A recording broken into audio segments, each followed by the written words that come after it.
Vamos mudar de assunto, gente. Quando um casal não está preparado para uma separação, normalmente recaem sobre os filhos as mágoas e ressentimentos que contribuíram aí para o fim dessa relação. Muitas vezes o grau de perversidade nessa situação gera um relacionamento doentio e com muitas feridas. E os filhos é que acabam por odiar aquele que saiu de casa, né? Essa situação tem um nome: alienação parental. E é sobre isso que eu converso agora com a vice-presidente da OAB na subseção Blumenau, Maria Terezinha Herbes, e também a psicóloga clínica e jurídica, Vânia Maria Brandão Esgorla. Sejam bem-vindas, meninas, tudo bem? Tudo bem. Tudo bem, boa tarde. Boa tarde. Vamos falar de um assunto que a gente acha que só acontece na televisão, mas acho que muita gente vive isso, né? Que é essa tal alienação parental. Confesso que não é um termo que eu conhecia de muito tempo não, doutora Maria Terezinha. Vamos definir o que é essa alienação parental? Na realidade, se nós efetuarmos um estudo evolutivo das famílias, nós vamos verificar que a alienação parental é algo que já ocorre de muitos anos. E não só agora com a Lei 12.318, que é de 2010, que realmente ela dispõe sobre alienação parental. Essa situação da alienação é aquela interferência na formação psicológica, certo? Seja de uma criança, seja de um adolescente, ou dos genitores, ou dos avós, ou daquele que tem a guarda ou a autoridade sobre a criança, né? Pode acontecer também, doutora, daquela, por exemplo, tem a mãe que mora com a criança, mas passa algum tempo com os avós. E aí os avós fazerem essa ação, ficar na cabecinha da criança ali, fazendo essa alienação parental? Nós chamamos isso aquela que fica incutindo falsas memórias na criança. Sim, é possível, né?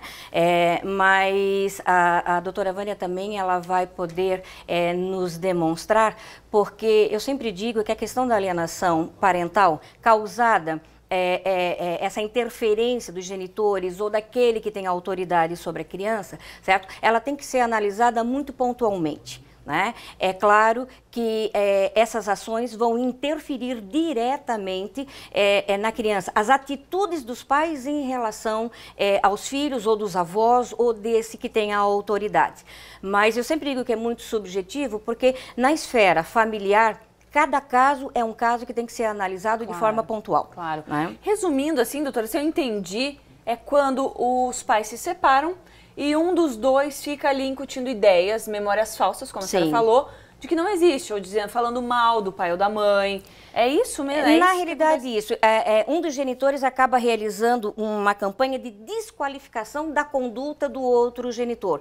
Mas a própria lei, ela enumera algumas situações, certo? O simples fato, por exemplo, quando o casal está divorciado e existe o período de convivência, tanto com o pai e com a mãe. Então, assim, no período que está com o pai, certo? A mãe, por uma questão de mágoa, acaba não permitindo que o filho fale com o pai. Quer dizer, está impossibilitando um contato que é um direito da criança. Sim. Certo? Que é um direito da criança. E a mãe quer se vingar, alguém quer se vingar nessa situação. Na realidade, exatamente, o que nós estamos conversando antes, inclusive, é uma situação onde eles utilizam o filho como objeto de barganha. Exatamente. E aí, doutora Vânia, te pergunto, não deve ser fácil, mas como lidar com isso? Na verdade, assim, quando há um conflito familiar que venha oriundo de um divórcio, que é o caso que em alguns momentos esse divórcio possa levar a uma alienação parental, o que nós fizemos enquanto profissional? A gente empresta realmente uma escuta para aquela criança, para que ela possa mostrar para a gente qual é o comportamento que ela está tendo com relação àquela pessoa da qual, como a doutora Terezinha falou, o genitor ou o responsável está desqualificando, né? Para que nesse conjunto a gente consiga perceber qual é a reação emocional que essa criança tem, para que a gente possa conversar também com esse pai e essa mãe, né?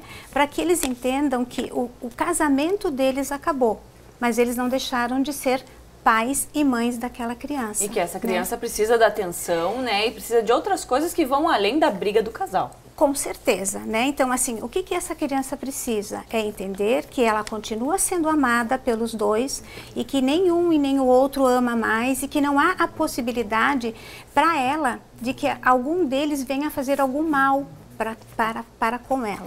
E existe algum comportamento que identifique que essa criança está passando por essa situação de que um pai ou uma mãe está ali falando coisas ruins sobre um ou outro? Quando essa criança está em idade de escola, na idade de escola, o que a gente percebe sempre é um baixo rendimento escolar. Uma dificuldade de relacionamento social com professores e colegas, né? Uma baixa estima, uma irritabilidade, uma falta de vontade, uma tristeza, né? Que são fatores que nos levam a entender, né? Que acontece alguma situação que tenha gerado um desconforto para essa criança ou para esse adolescente. E aí, obviamente, que eu acredito que pode acontecer, às vezes, pouquinho mais velado, outras situações devem ser mais graves e mais aparentes, vamos dizer assim, né, doutora? Exatamente. E existe consequência para quem pratica essa existe. Essa alienação parental? Para poder realmente configurar a alienação, essa criança ou esse adolescente, ele passa por um acompanhamento, o que nós chamamos da equipe multifuncional forense. Quer dizer, são as assistentes sociais e são as psicólogas forenses, né? Isso para dentro do processo. É óbvio que essa criança ou esse adolescente, ele deve também ter um acompanhamento com um profissional de confiança desses genitores. E que bom que isso possa ocorrer. Agora, se realmente ficar caracterizado essa questão da alienação, certo? O alienador, eu não vou chamar de punição, mas vamos dizer que é uma sanção mais psicológica na questão de pode ter uma alteração de guarda, ele pode ter uma diminuição do convívio com o filho, mas eu sempre digo que essa questão de convívio pai e filho, quando a importância de se manter. É claro que em casos extremos há necessidade desse afastamento, mas só em casos extremos.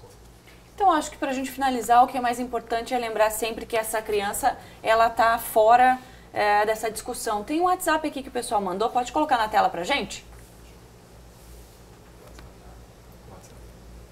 Não tem ou tem? Tem, olha lá, a Aline mandou pra gente. Vamos ver se eu consigo ler agora, né, gente? Ali, ó. Tenho uma pergunta. Meu irmão e minha ex-cunhada tiveram 2 filhos e faz quase 2 anos que se separaram. E ela foi embora de Blumenau para Uberlândia. Ela podia ter feito isso, sendo que são muitos quilômetros de distância e não tem condições financeiras de pegar as crianças? Pegar as crianças. Ih, agora ficou com... Ali, ó, podia fazer isso, né? Financeiras de pegar as crianças a cada 15 dias. Então, quer dizer, ela foi para Uberlândia, difícil ver a criança a cada 15 dias, então ela... Na realidade, o que se percebe pela pergunta da jovem, Aline, certo, né? da Aline, é que houve uma dissolução de união aí, certo? A mãe foi morar em outro estado e o pai deve ter ficado em Blumenau. É possível? Tem que verificar as questões profissionais dessa mãe, certo? E o que eles chegaram num consenso. Houve um consenso para ela ir embora, certo? É óbvio que numa distância como essa, a questão do período de convivência, que é esse aspecto, vai ficar difícil na questão de 15 em 15 dias. Mas o que pode ser levado em consideração? Que no período de férias, uma vez que as crianças estão com a guarda da mãe ou lá referencial lá em Uberlândia, que esse pai no período de férias tenha possibilidade de ter um período maior com os filhos. Claro. Né? Mas eu sempre digo o seguinte, que o mais importante dessas situações é os genitores de comum acordo, até em prol da educação da felicidade dos filhos, chegarem num consenso. É difícil? É muito difícil, mas não é impossível. Com certeza. É aquela coisa, a mágoa existe, né, doutora Vânia? A mágoa ela vai ficar ali talvez por algum tempo.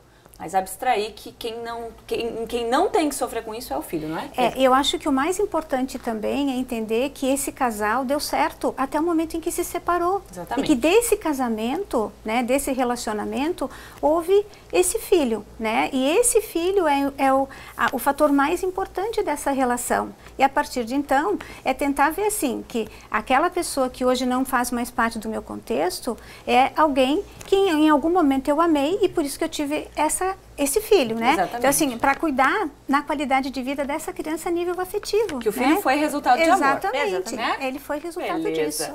Obrigada, né? meninas, por estarem aqui comigo. Obrigada também, Um ótimo fim de semana já. E até uma obrigada próxima. igualmente pra você. Obrigada.